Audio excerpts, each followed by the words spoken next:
Hello and welcome to our webinar this morning. I'm Terry Roberts with Destinations International, the trade association for convention and visitors bureaus, and we're so glad to have you here today for our webinar on the weaponization of travel, bans, boycotts, and restrictions.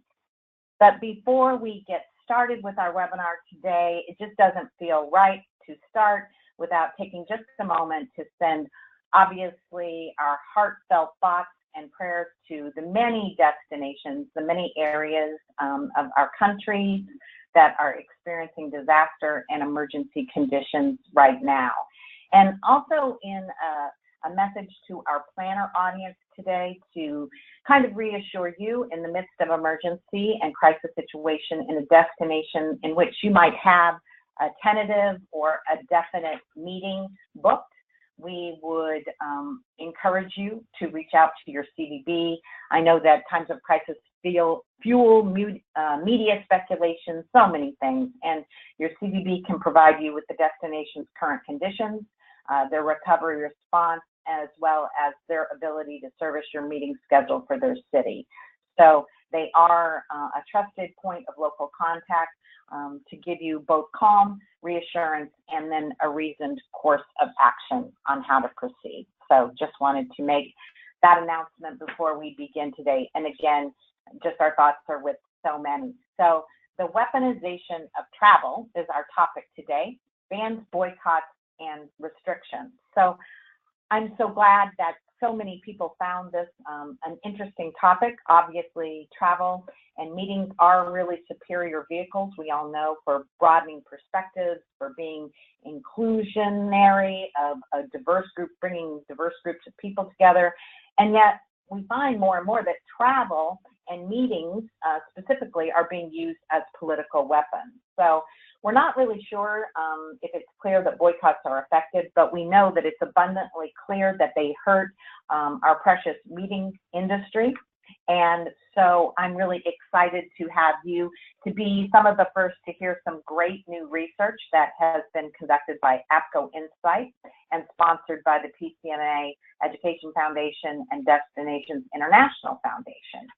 So just in a word of housekeeping, you are welcome during our webinar to enter any questions that you have in our question box, and we'll be taking those at the end.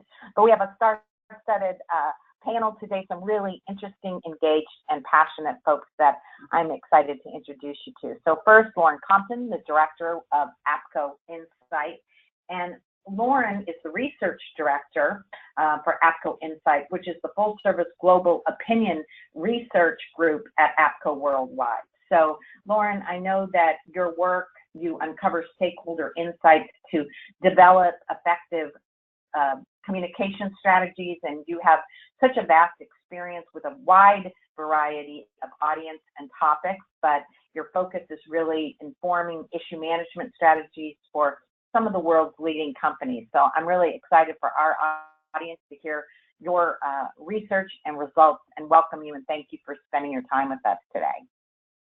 Thank you. And then Dustin Arnheim is the Director of Convention Sales at Visit Indy. And Dustin, I know you have 7 years of destination sales experience at Indy and then 5 years of hotel sales experience with Hyatt, and that really brings a wide base of hospitality knowledge to our conversation today, as well as some very personal experience with helping planners navigate a controversial political dispute in Indianapolis, which was very positively resolved in 2015. So we look forward to you bringing a little rubber to the road discussion today. Welcome. Thank you. Excited to participate. And then our own Andreas Weisenborn. Andreas is the Director of Research and Analytics for Destinations International. Andreas comes to us from Visit Baltimore, and there he was in charge of research, technology, and information systems across the organization. He joined us in 2017, and we're so excited to have Andreas on our webinar today, as well as part of our Destinations International team. Thanks, Andreas. Thank you, Terry. All right, so perfect entree then, Andreas, to talk about our webinar roadmap. We're going to start with hearing most of Lauren's research and insight, and then she'll also talk about some of the environmental trigger factors and trigger points and environmental factors. And then we'll move on to really talking about how a destination organization and a company or an association can work together to provide communication support and some alternatives in the time of dispute in any destination. So this, I guess, puts me in a good position, Andreas, to start with you. Can you tell us a little bit about why Destinations International Foundation and then PCMA Educational Foundation were really compelled to support this research of this area? Absolutely, and good morning and good afternoon to those on the call, and thank you again to Terry, Lauren, and Dustin for helping participate with this. So really this stems back to late winter of 2016 and early winter of 2017 when everything was occurring in North Carolina. And we at Destinations International were sort of looking at sort of thinking, you know, we don't agree that we think these travel boycotts and bans used as a weapon for change works. We were sort of feeling that it perceived as sort of a broad stroke approach to trying to make a change when really a sort of surgical precision was needed. So with that, we really wanted to say, okay, we want to focus on 3 questions of this and see if we can answer it to help sort of change the opinion and mindset of those who are looking at doing a boycott or a ban of a destination. And really those 3 was, do people fundamentally think they actually work? Do people recognize whether or not they do or don't hurt our industry? And finally, what do people perceive as alternatives in lieu of doing a boycott? Because really, we wanted to help shift the conversation to actually bring about alternatives and other ideas for actually, you know, trying to institute change for a, you know, a heavy political environment or ideological change versus just taking the approach saying, no, we're not going to come here. So with that, we partnered up with the PCMA Educational Foundation and also APCO to look to actually do some methodology and research in this to answer those 3 fundamental questions. Great, Andreas. I know it's just such an important topic for our industry. It's dynamic in nature. It's constantly moving. And this highly charged political climate that we all operate in has a lot of consequences for meetings and events. So it is certainly something that we all need to be well versed on. So we'll turn to you, Lauren, and say, I'm excited to have you share your research, but before, can you sort of define for our audience these terms, ban, boycott, and advisory? Sure. So for the purposes of today and for the research that we conducted, we set different definitions for this. So in our perspective, a ban is really, it's about an own organization saying that we are not going to travel to a certain state. As opposed to a boycott, which is actually encouraging others, right, to join in boycotting travel to the state that's being targeted. And then lastly, the advisory is what we're seeing more and more now, which really, it doesn't go quite as far as to telling people that we should all be boycotting a state, but it is raising awareness of an issue and certainly letting those who may directly be impacted, advising them caution in terms of traveling to that state. And so the line really between, more and more so now, between advisory and boycotts are becoming more and more blurred. Interesting. Okay, so I'm going to turn over then control, Lauren, to you so you can drive your slides here, but I would love for you to jump in to your research. Great. Okay, so I always like to start at a little bit of information about what it was that we did. So we did do a national survey among American travelers. We spoke to just over 1,000 people across the U.S. And so this is actually pretty similar demographics to what you would see from meeting attendees, right? These are people that are going to have a little bit more disposable income, that they are able to travel and are actually traveling. This was done in May, so it was a little bit shortly after North Carolina had sort of come to a conclusion in terms of where they stand with their policy, but a little bit before things like Missouri now, right? That's more recent, that happened in August. So just also keep that timing in mind as we go through these results.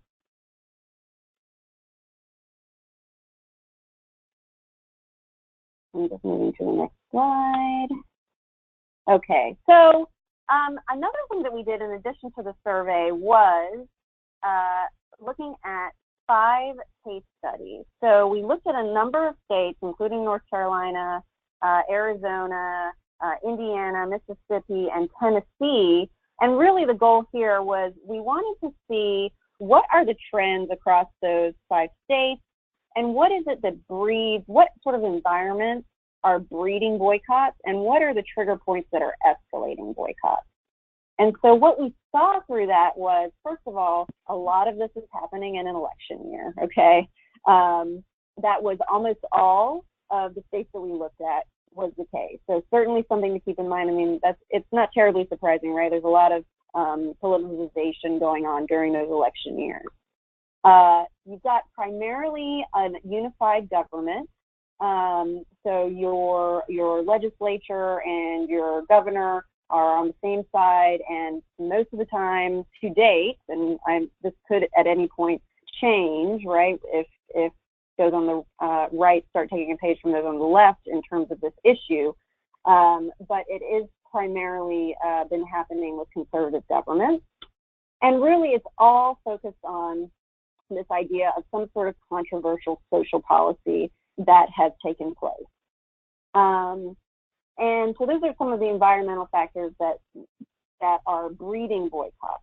In terms of trigger points that are helping to escalate, we see really these outside political figures taking what's a local conversation and really bringing it to the national forefront, right? So, and in particular, the fact that these are during election years, it's not uncommon to see, you know, the president making a comment about something that's happening in state, or somebody that's running for office making comments, and then it's becoming a national conversation.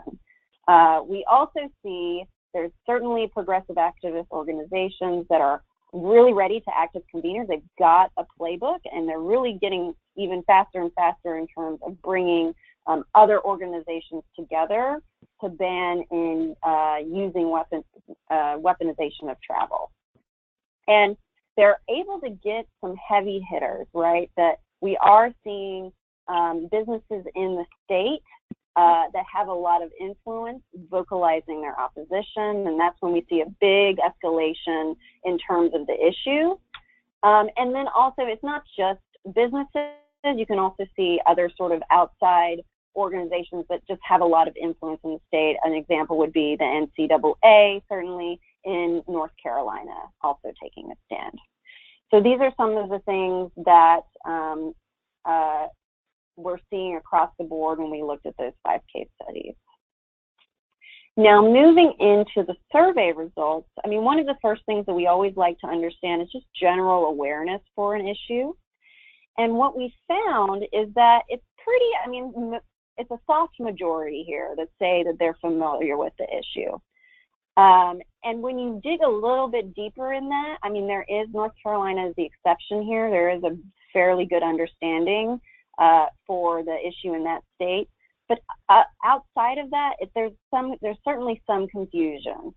For instance, you might see Florida pops up on here. So that is almost a result of the time of things like Zika, right? So there's a little bit of confusion around boycotts in terms of trying to change actual policy versus some sort of health advisory that's happening in the state. And to Andre's point earlier on, you know, where do people stand on the issue? Where do they view it? How do they view it? And what we actually see here is that there really isn't strong support or opposition on either side. So there's a slight edge if you look here with the opposition, but neither of those numbers, 22% nor 15%, are particularly strong. You'd really want to see, if we're looking for strong support or opposition on an issue, at least 1 in 3 there, which we're not seeing. What we do see is quite a bit of ambiguity in terms of people just not having an opinion, right? More than 1 in 5 saying that they're not taking a side on this issue at all. And we'll talk a little bit more about why that might be in just a second. I will note that this is certainly, as you might expect, split by party lines. So you do see more Dems in support, right? So those that are in the support category are much more likely to be Democrats. Those in the opposed category are much more likely to be Republicans. So why do we have sort of that split stance? And some of it can certainly be attributed, I think, to the general ambiguity around the issue, or not a good clarity on the issue, which I already mentioned. But it's also this question about effectiveness. And so what we see here is that people, while they're not clear on where they stand, they're definitely not clear on whether it's effective or ineffective. Just 15% on both sides saying that they definitely think it's effective or they definitely think it's ineffective. So again, we're seeing pretty soft results here. And I'll just pause for a second and see, Andreas, when you saw this, did you find this surprising at all? Absolutely. I think I was generally pretty shocked to the slide previous to this and then this slide, mostly since we were hearing so much from our membership about, how these boycotts and bans affect them, and how we generally felt they are not a good form of instituting change. I think, though, sometimes when I take a step back from it and sort of think of consumer habits, most of us are sort of vote with our wallet. If something we don't like, we tend not to buy it and that sort of stuff. I think what was, when I started thinking about that, I sort of thought a lot of people who are deciding not to host a meeting or an event or something like that were sort of going on that same decision, saying, okay, well, I want to make a decision with my wallet, where I am saying, if this event or our meeting doesn't come there, we're going to be hurting someone's bottom line in terms of dollars. But I will say, from the previous slide, I do see opportunity in this, in that 22%, where there's an opportunity there to help educate those who are undecided on sort of why they should be looking at alternatives to boycotts or bans, instead of going to the approval side of it. Great, thank you. Okay, so if people are, so what we see is that there's sort of a mix on stance, right? There's not clear on whether these boycotts actually work or not. But what we do have is a large agreement that boycotts hurt the businesses, they hurt the hospitality industry, they hurt employers, and really, they also can hurt residents, which is somewhat ironic in terms of the fact that boycotts are meant ultimately to help residents, right? That you're trying to get that policy in that state overturned to help those that live and work there. Who's at the bottom of the list here are the politicians. So not only are they at the bottom of the list in terms of being hurt, but almost equal numbers in terms of just having no impact on them and being hurt. So definitely really interesting here in that people get and understand the harm to blameless parties really in the state with these boycotts, and not necessarily to those that we're trying to reach through these boycotts to get the policy changed. And so here I'll just pause and see if Dustin, based on your experiences, do these results sort of align with what you saw and heard in Indianapolis in 2015? Yeah, well, I will share that the state of Indiana is probably a little bit surprised on the politicians' part, considering that Mike Pence was the one who passed the Religious Freedom Restoration Act, and that obviously ended up boding well for him with the vice president spot. We all thought that that would have hurt his political career, but from all the other statistics, yeah, that's pretty much what we had heard. Great. Okay, so if people aren't sure about how they feel about boycotts, or if they work, but they are sure that they hurt businesses and a lot of these blameless entities, then what are, to Andreas' point, these viable alternatives? So what do people see as potential things that are, you know, if not better, then at least just as good? And so what we see is actually there's a lot of agreement here. There's a lot of viable alternatives. And really almost all of these are just as good, if not better. In particular, of course, you have things like participating in discussions, contacting politicians, and also donating to causes that advocate in the state. That one is particularly strong among those that support boycotts. So this idea of that is definitely a good alternative for them. But just good news all around here that there are a lot of other ways to have their voice heard and their point made that maybe don't do quite as much harm to some of these other tertiary stakeholders in the state. We definitely wanted to ask about what the impact was on travelers' likelihood to visit a state if they knew that that state was being boycotted. And what we see here is there is some potential for negative impact. Now, I'll point out first that a plurality, 45%, say that there is no impact, but you do have a third here that are saying they're less likely, and it's not offset enough by those that say they're more likely. So what we end up here is about a 23% potential for negative impact to those states, the likelihood to travel there. And then lastly, I just wanted to talk a little bit about messengers on this issue. We do always like to have a question in our surveys around potential messengers and who people trust for information on a topic.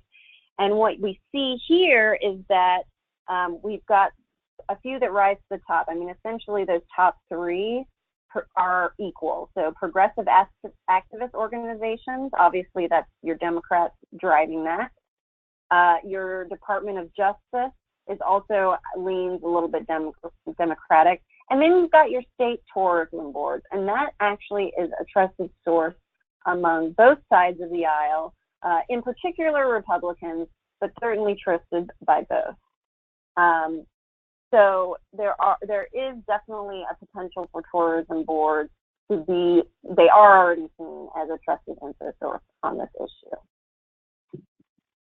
Lauren, it's really such a fascinating collection of perceptions, and the scope of this kind of traveler's lens, which can be related to the meeting attendee lens.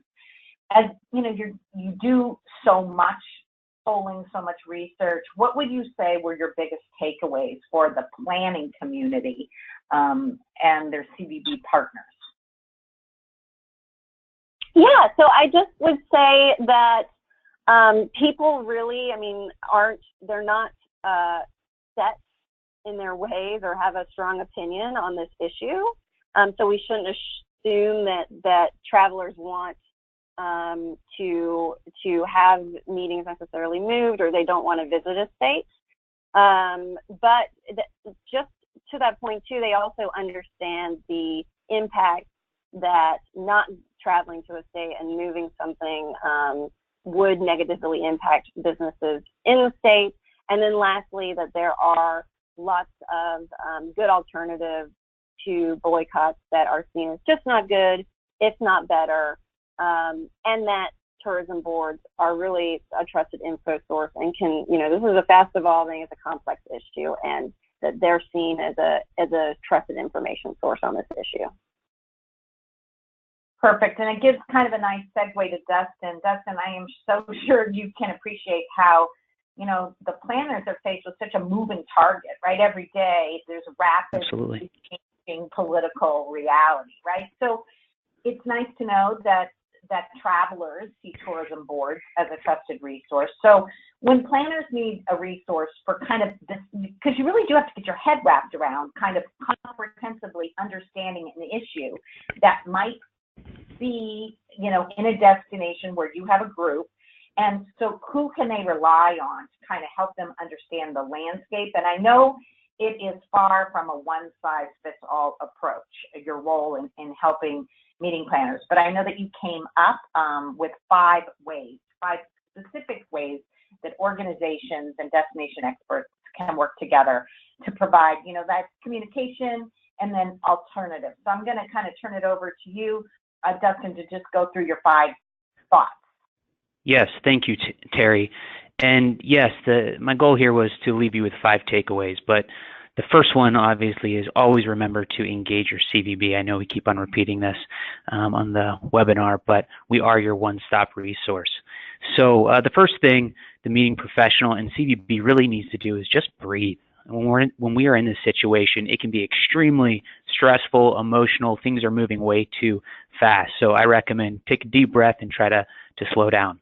The other one is we need to stop reading our best friend's political posts on social media.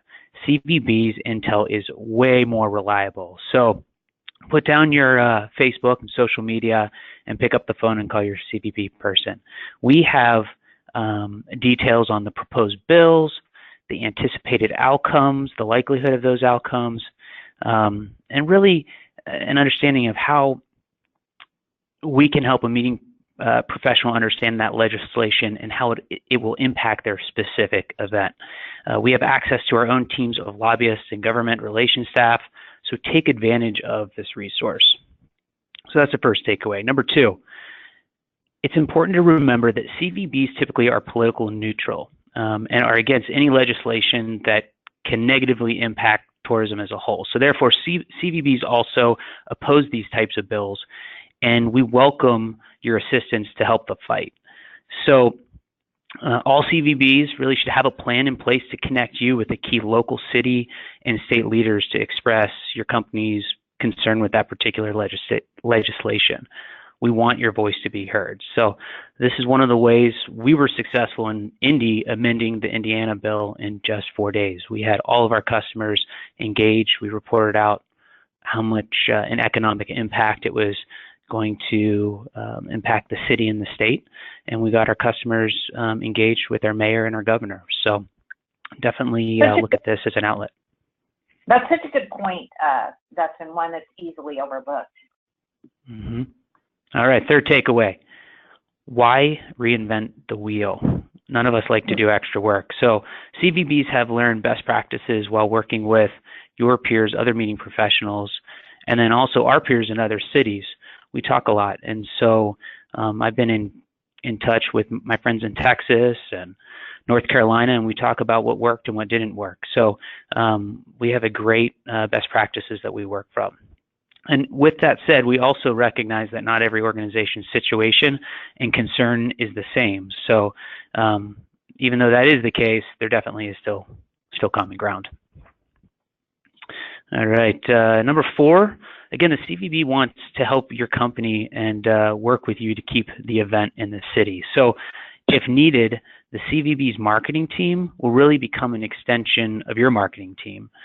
We can tailor a comprehensive communication and marketing plan that is specific to your needs. So in Indy, when our situation happened, we quickly identified the various groupings within a customer's organization that needed updates, and then we tailored a message to those specific types of groups. So for instance, first there's the meeting professional and their team, the organization as a whole, the entire staff, board members, sponsors and exhibitors, and then the overall membership. So for example, we typically provided talking points to the organization staff to put hopefully their mind at ease and help them better understand the complexity of the situation.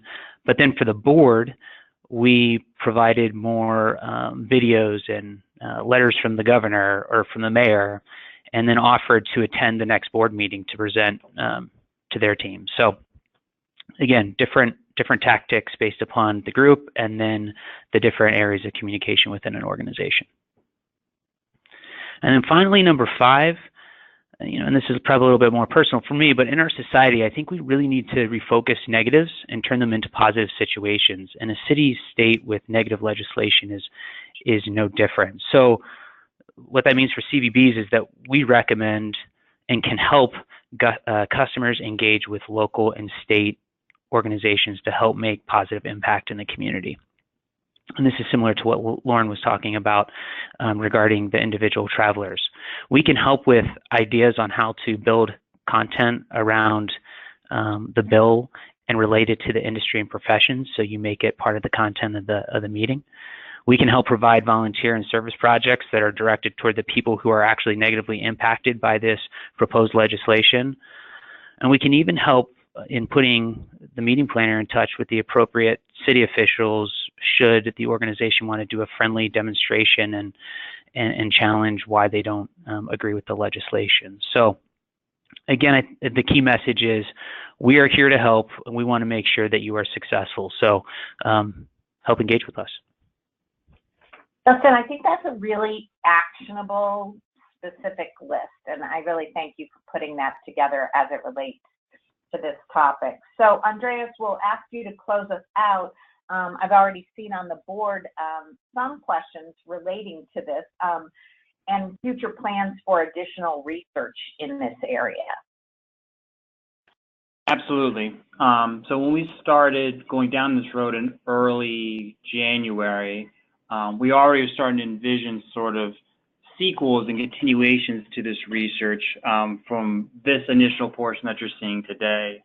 One of the first slides that Lauren showed was her methodology and the sample that they collected the survey data from, with that being American travelers. So we definitely wanted to look at doing the same type of research exclusively for interviewing the meeting planner side to see if or how their opinion of this topic differs from actually the actual leisure traveler. Obviously, since January, you see a lot of people refer to sort of the Trump slump or the Trump impact, and how is that affecting the United States in terms of a boycott or ban in the international space. So that's another avenue we would like to go down and pursue. And then finally was actually one of the last slides that Lauren showed was the alternatives. We really wanted to go down that road and actually build out a toolkit on those alternatives to what they actually mean for dedicated advocates in certain spaces. So associations, meeting planners and things like that. And so I'm happy to announce that we will be releasing that toolkit at our own Destinations International Advocacy Summit happening in Baltimore October the 25th and 26th. So we're very happy to kind of keep continuing down this road, and you're going to look to see more research about this subject throughout the next 12 months about this. Great, Andreas. Good information, really great survey intel from Lauren, some tie-ins from Dustin. I think you guys just did a great job of kind of making a comprehensive, wrap your mind around this really complicated topic. So if you're trying to reach out to Dustin in Indy or any of the other CVBs who are vested in the Meetings Market Destinations International site at empowerMINT.com is a great place for you to search and find them to help you. And a little housekeeping, you will receive next week in your inbox, so be sure to check your spam because it often ends up there, your certificate for Domain A, a half an hour for strategic planning. So we'd like to take some questions. I already see quite a few in the board, but if you want to enter any questions for Lauren, Dustin, or Andreas, now is the time to do that. We will be sending a follow-up email. Next month, we're going to talk about meeting and event security, another hot topic and trending issue, and one that we have to be obviously very aware of. So we hope you'll sign up and join us in October again. And then last but not least, I would like to welcome Chris Wessel from ePro Direct. He is just such a great champion of our webinar program. Chris, welcome. And if you would just take a minute to say a few words about ePro, then we'll get to our Q&A section. That sounds great, Terry. Thank you, and it's always a pleasure to participate. And great job, guys. What an interesting topic. You know, I've seen a lot of webinars, you know, in the past, but haven't seen any focused on this. So I thought it was really interesting, and great job presenting it. So as Terry mentioned, my name's Chris Wesley. I own a marketing and advertising agency, but we've been mostly busy lately here with a new program that we've launched about a couple of months ago called Booking Community, which is actually pretty interesting. It's a travel booking site just like Travelocity, Expedia, or Hotels.com. However, it's stocked with unpublished rates that are not available on any other of those platforms, including a Hotel Direct website. And these rates are anywhere from 30 to 70% less than any other travel website. Its exclusive access is only offered to organizations that choose to participate as part of Booking Community, and we make those rates available to those associations or other organizations, members and employees, where they can book these rates at we have about 800,000 hotels participating worldwide. So a couple of the highlights, you know, the way that we're kind of positioning it is as a unique membership benefit that's integrated into an organization at absolutely no cost, and a great way to drastically impact membership retention rates, which is what we're finding is having the biggest impact.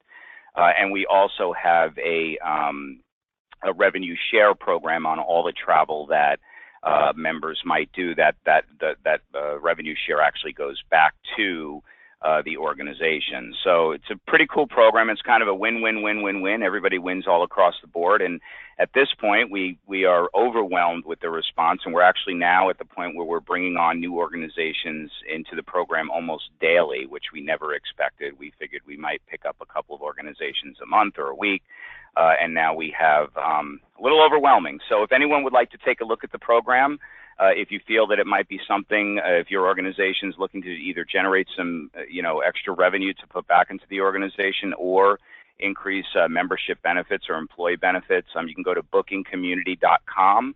And if anyone would like, we do a short 20-minute demo to kind of show how the program works. There's a schedule a demo button right on that website that you can click and pick a day and time that's convenient for you. And one of our account executives can spend a few minutes with you showing you the program. So, and again, there's absolutely no cost to participate in the program.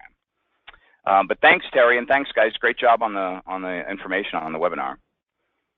Thanks, Chris, and thanks for being such a great supporter. Your new program sounds exciting. Well, I'll be sure to check it out. So, Elaine, I know you've had a lot of activity on the board. Have you had a chance to compile some questions for Lauren, Dustin, Andreas?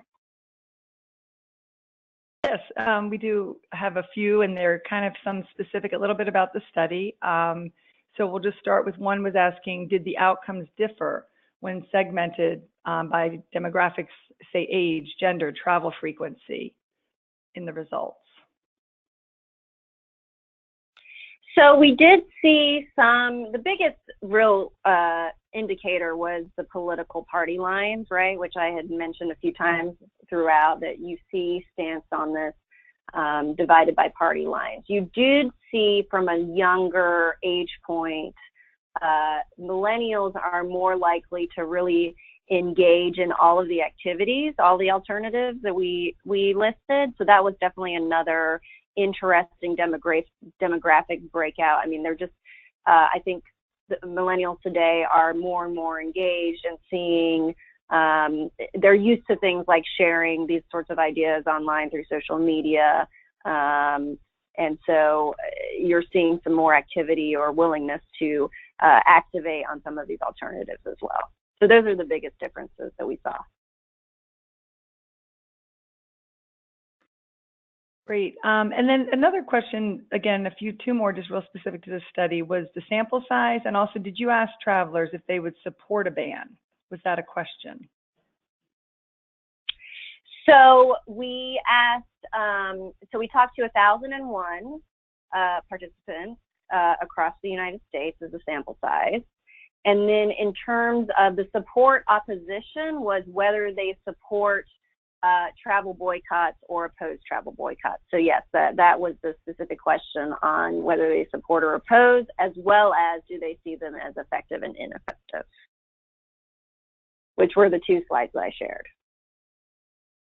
And I'll just say that you'll get a copy of all the slides. So if you want to go through them in more detail, that you'll have those next week. Great, exactly. And so another questions are coming up about how can individuals keep up on issues on the horizon that might impact a future meeting? Any suggestions for that?